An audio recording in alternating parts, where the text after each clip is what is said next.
केदारनाथ त्रासदी के 10 साल, वो खौफनाक रात जब चारों तरफ छा गई थी तबाही।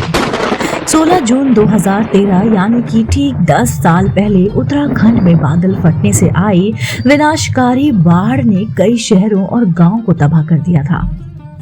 इस बाढ़ में हजारों संख्या के लोग बह गए थे, जिसमें से कई लोग के शव कभी नहीं मिले। 10 साल बाद तबाही के केंद्र में रहे केदारनाथ की उस विभीषिका को याद करते हुए रामकरण वेनीवाल बताते हैं कि किस तरह उस बाढ़ ने उनके परिवार को हमेशा हमेशा के लिए तोड़ दिया। वो बताते हैं, मैं अपनी पत्नी और 5 अन्य लोगों, मेरे 2 भाई, उनकी पत्नियां और एक अन्य व्यक्ति के साथ 9 जून 2013 को राजस्थान के अपने गृह नगर जोधपुर से केदारनाथ के लिए चला था। मेरे बच्चे पढ़ाई और अन्य कामों में व्यस्त थे, लिहाजा उन्होंने हमारे साथ नहीं आने का फैसला किया था।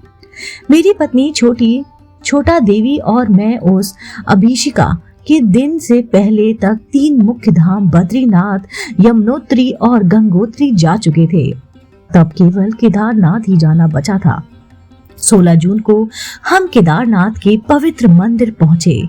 वहां पूजा अर्चना करने के बाद हम नीचे की तरफ रामबाड़ा चल पड़े। अभी हम रास्ते में ही थे कि बहुत तेज बारिश होने लगी। हम करीब शाम 5 बजे रामबाड़ा पहुंचे और रात वहीं गुजारने का फैसला किया।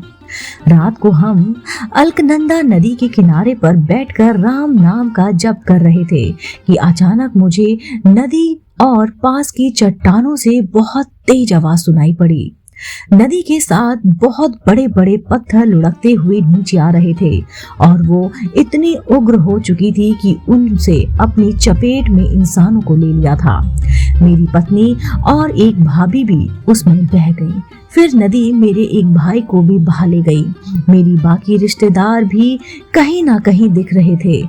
मैं दौड़कर एक बड़े पत्थर के पास खड़ा हुआ ताकि उस भूस्खलन की वजह से नदी में ऊपर से आते पत्थरों की चपेट में ना आ सकूं और उससे न बच सकूं।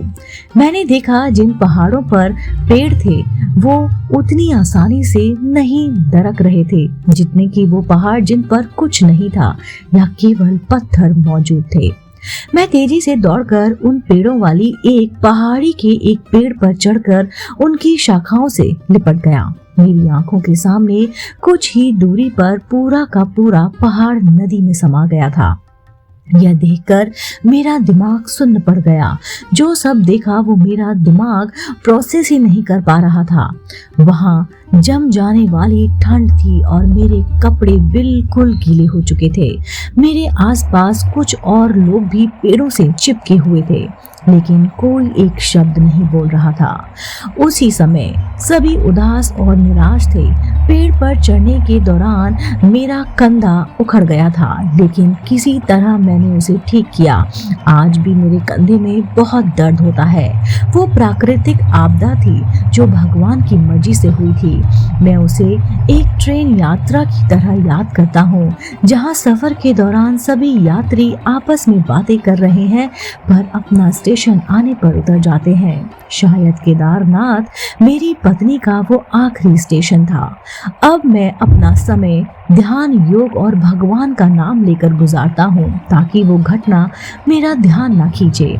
अगर आप मुझसे पूछें कि क्या मैं दोबारा केदारनाथ जाऊंगा तो मेरा जवाब स्पष्ट तौर पर हाँ होगा। डर में जीने का कोई मतलब नहीं है और अब मुझे कोई डर नहीं है। वास्तव में मैं वहाँ अपने बच्चों को भी ले जाना चाहूंगा। केदारनाथ कहाँ है? केदारनाथ उत्तराखंड के रुद्रप्रयाग जिले में स्थित है, जो समुद्र तल से 3588 मीटर की ऊंचाई पर हिमालय के गढ़वाल क्षेत्र में पड़ता है।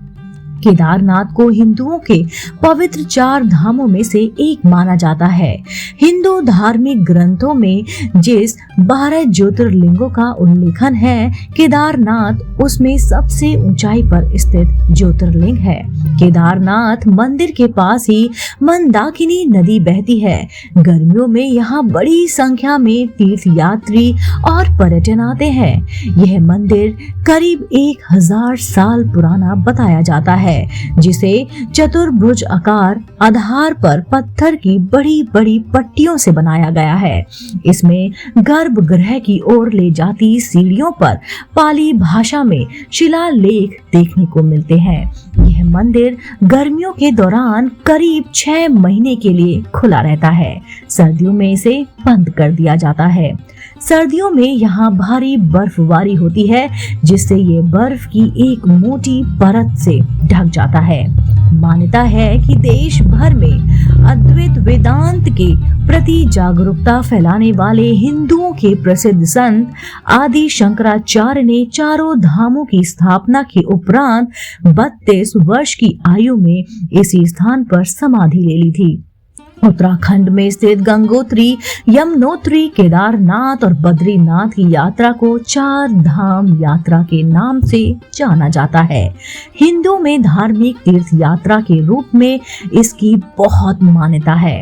हिमालय की पश्चिम दिशा में उत्तरकाशी जिले में स्थित यमुनोत्री 4 धाम का पहला पड़ाव है। 4 धाम के दर्शन के लिए जाने वाले श्रद्धालु पहले यमुनोत्री, फिर गंगोत्री और फिर बद्रीनाथ और फिर केदारनाथ जाते हैं।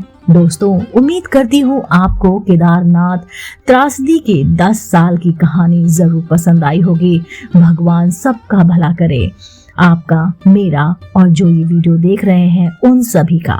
ऐसे ही धार्मिक पौराणिक कहानी कथाएं सुनने के लिए आप देखते रहिए आपका अपना पसंदीदा YouTube चैनल आध्यात्मिक कहानियां।